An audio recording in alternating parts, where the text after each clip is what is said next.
Hello friends, మనం భాగవత పురాణంలో అదేవిధంగా వరాహ పురాణంలో కల గోకర్ణుడి కథలను పరిశీలిద్దాం.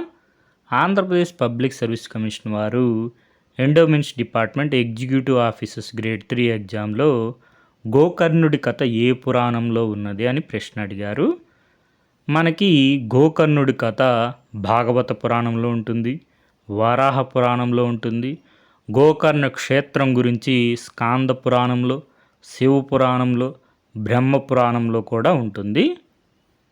ఇనిషియల్ కీలో గోకర్ణుడి కథ ఏ పురాణంలో ఉన్నది అంటే భాగవత పురాణంలో అని సమాధానంగా ఇచ్చారు. ఫైనల్ కీలో గోకర్ణుడి కథ ఏ పురాణంలో ఉన్నది అనే ప్రశ్నను డిలీట్ చేయడం జరిగింది. మనం శ్రీమద్ భాగవతంలోని గోకర్ణుడి కథను పరిశీలిద్దాం. తుంగభద్ర నదీ తీరాన ఒక గ్రామంలో ఆత్మదేవుడు, దుందులి అనే బ్రాహ్మణ దంపతులు ఉండేవారు. బిడ్డలు లేని చింతతో ఉన్న ఆత్మదేవునికు ఒక సన్యాసి ఒక పండునిచ్చి దానిని భార్యచే తినిపింపమని చెప్పారు. కానీ ప్రసవ వేదనకు, బిడ్డను సాకడంలో ఉండే కష్టాలకు భయపడిన దుందులి ఆ పండును తినకుండా దాచివేసింది. ఇంతలో అప్పుడే గర్భం దాల్చిన ఆమె యొక్క సోదరి అక్కడికి వచ్చింది. అక్కకు సహాయం చేయదలుచుకొని చెల్లెలు అక్కకు ఒక ఉపాయం చెప్పింది. తనకు పుట్టబోయే బిడ్డ అక్కకు పుట్టినట్టు ప్రకటించి తాను అక్కకు సహాయంగా ఉంటూ బిడ్డకు కొన్ని సంవత్సరాలు సాకడానికి, దానికి ప్రతిగా అక్క కొంత ధన సహాయం చెల్లెలు భర్తకు చేయడానికి ఇద్దరు రహస్యంగా అనుకున్నారు.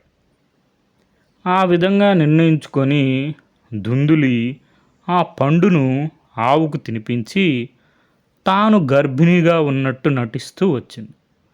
కొన్నాళ్లకు చెల్లెలకు పుట్టిన కుమారుణ్ణి తన పుత్రునిగా ప్రకటించి చెల్లెలు సహాయంతో సాకుతుండేది. బిడ్డడికి దుందుకారుడు అనే పేరు పెట్టబడింది.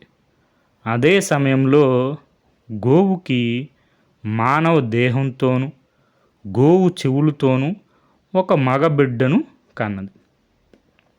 దానికి గోకర్ణుడు అనే పేరు పెట్టబడింది. ఆత్మదేవుడు ఇద్దరు బిడ్డల్ని సమాన ప్రేమ ఆదరాలతో పెంచేవారు. గోకర్ణుడు బుద్ధిమంతుడే, సకల విద్యాశాస్త్రాలను శ్రద్ధాభక్తులతో అభ్యసించారు. దుందుకారుడు మాత్రం దుష్టుడై, దొంగై ఆస్తిని అంతం చేసి ఇంటి నుండి పారిపోయాడు. భ్రష్టుడైన పుత్రుని గురించి చింతిస్తూ తల్లిదండ్రులు తీవ్రమైన శోకంతో కృషించి మరణించారు. గోకర్ణుడు తీర్థయాత్రలకు వెళ్ళిపోయారు.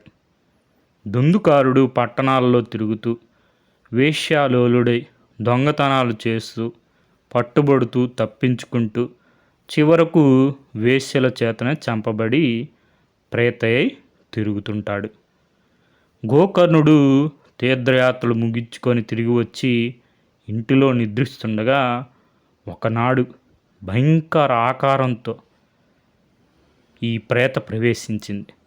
అతడు మంత్రజలాన్ని ఆ ప్రేతపై చల్లిన వెంటనే అది ఇలాగా మాట్లాడసాగింది.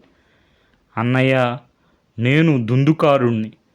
నా యొక్క ఈ దురావస్థను చూడు. మీరందరూ ఎన్ని బుద్ధులు నేర్పినా పెడచెవిని పెట్టి ఇలాగ తయారయ్యాను. నాకు సద్గతి కలిగే మార్గం చూపుము అని వేడుకున్నది.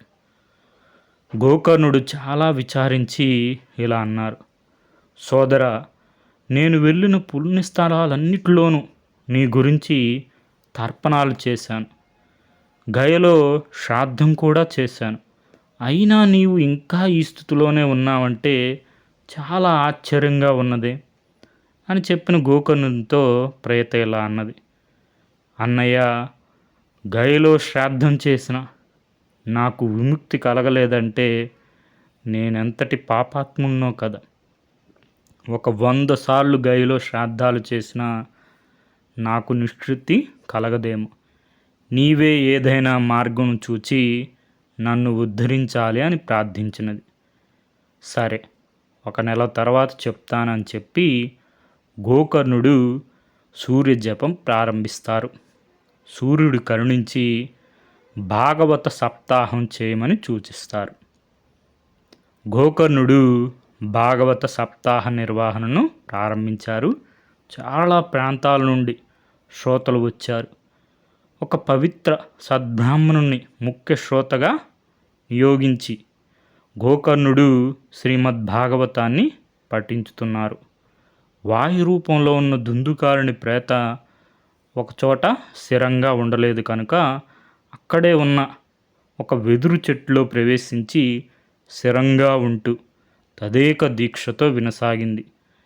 ఆ వెదురు చెట్టుకు 7 కనుపులు గలవు.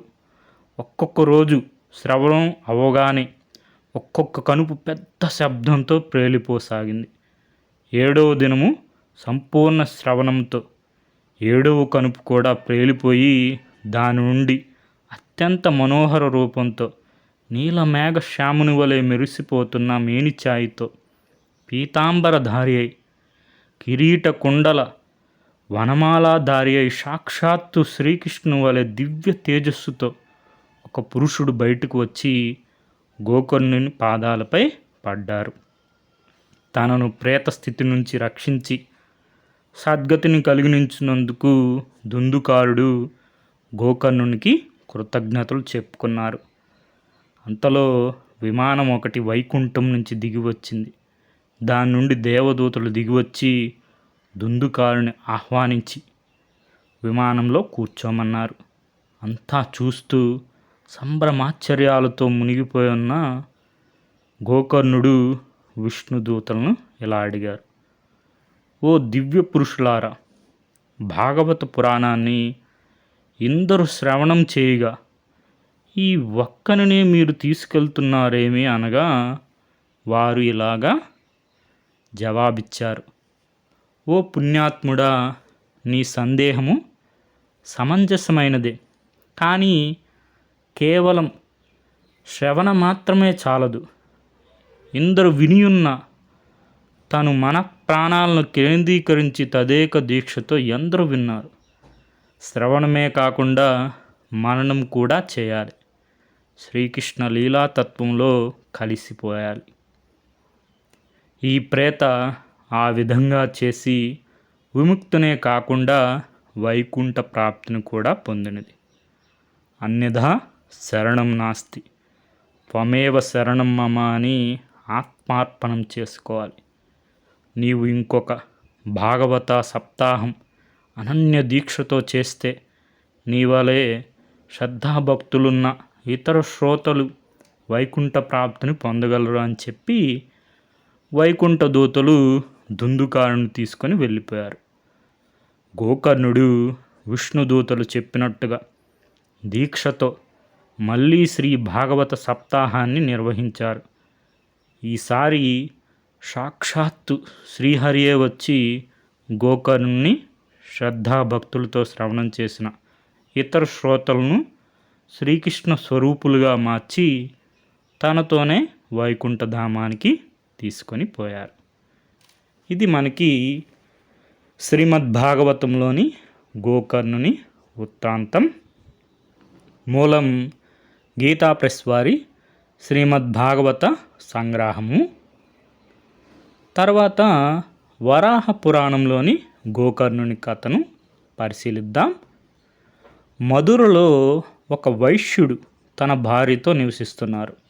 ఆమె పేరు సుశీల. వారికి సంతానం లేదు.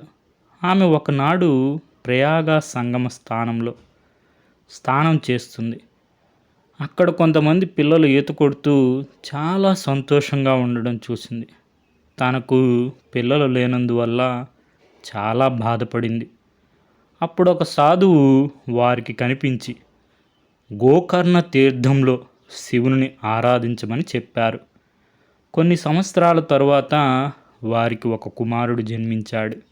అతనికి గోకర్ణుడనే పేరు పెట్టారు. అతడు పెద్దవాడై వివాహం చేసుకున్నారు. అతనికి కూడా సంతానం కలగలేదు. చాలా కాలం దాన ధర్మాలు చేశారు. తరువాత అతడు వైశ్య వృత్తిని చేపట్టి ధన సంపాదన కోసం బయలుదేరారు. దారిలో ఒక వ్యక్తి ఒక దేవతా సంబంధమైన చిలుకను పంజరంలో పెట్టి తీసుకొని వెళ్ళడం చూశారు. దాని జ్ఞానానికి అబ్బురుపడ్డాడు. వైశ్యుడు గత జన్మలో మహాపండితుడని, అతని పేరు సుకోధరుడని సుఖదేవుడనే ముని శపించాడు. అయినా జ్ఞానం మాత్రం అతనికి నిలిచి ఉంటుందని ఆ చిలుక చెప్పింది. ఆ చిలుకను గోకర్ణుడు తనకివ్వమని కోరాడు. అయితే అతడు గతంలో చేసిన పుణ్యాన్ని తనకు ధారపోస్తే ఇస్తానన్నాడు. ఇంతలో ఓడ తుఫానుకు గురి అయింది. అది కొట్టుకొని పోయి ఒక ద్వీపానికి చేరింది. ఈ ఆపదకి కారణం గోకర్ణుడు చేసిన పాపాలే అని ఆ ఓడ నాయకుడు అన్నారు. చిలుక తన యజమాని వద్ద ఉండడం ఇష్టం లేక ఒక విష్ణుదేవుని ఆలయానికి పూజ చేయడానికి వెళ్ళింది. అక్కడ కొన్ని దేవతా పక్షులు తమ నాయకుడైన జటాయుతో కలిసి ఉన్నాయి. ఆ పక్షులు యజమానికి సహాయం చేద్దామనుకున్నాయి. చిలక ఆ పక్షులకు అతడున్న చోటు చూపించింది. యజమానిని రక్షించి ఆలయానికి తీసుకువచ్చింది. అతడు విష్ణువును పూజించి పితృదేవతలకు తర్పణం విడిచిపెట్టారు. దేవతా స్త్రీలు కూడా ఆ ఆలయంలో ఉన్నారు. వారు గోకర్ణుని కనికరించి అతని ఆ ఆలయంలోనే ఉండమన్నారు. చిలుక గోకర్ణుని తల్లిదండ్రుల వద్దకు వెళ్ళి అతడు క్షేమంగా ఉన్నాడనే వార్తని వారికి తెలియజేసింది. కొంతసేపటికి ముక్కలైన ఓడని బాగు చేశారు. అది మళ్ళీ ప్రయాణం సాగించింది. అయోధ్యను పాలించే రాజు మధురలో ఉన్న తోటల్ని నాశనం చేస్తాడని విని దేవతా స్త్రీలు బాధపడ్డారు. చిలుక ఆ రాజుతో మధ్యవర్తిత్వం చేసి అతని అభిప్రాయాన్ని మార్చింది. తరువాత గోకర్ణుడి తల్లిదండ్రులు అక్కడికి వచ్చారు. శివుని యొక్క సుఖదేవుని ఆలయాన్ని చిలుక యొక్క జ్ఞాపకార్థం నిర్మించారు. ఒక యజ్ఞాన్ని అక్కడ నిర్వహించి గోదానం ఇంకా అనేక ఇతర దానాలు చేశారు. పవిత్రమైన గోకర్ణ క్షేత్రం అక్కడ వెలిసింది. ఇది మనకి శ్రీ వరాహ పురాణంలోని గోకర్ణ క్షేత్రం యొక్క మాహాత్మ్యము. మూలం విక్టరీ వారి సంక్షిప్త శ్రీ వరాహ పురాణం వేదవ్యాస మహర్షి కృతం. ఈ విధంగా మనకి గోకర్ణుని కథ శ్రీమద్ భాగవతంలో, అదేవిధంగా వరాహ పురాణంలో, స్కాంద పురాణంలో బ్రహ్మోత్తర కాండంలో గోకర్ణ క్షేత్రం యొక్క మాహాత్మ్యం ఉంటుంది. Okay friends, thank you for watching.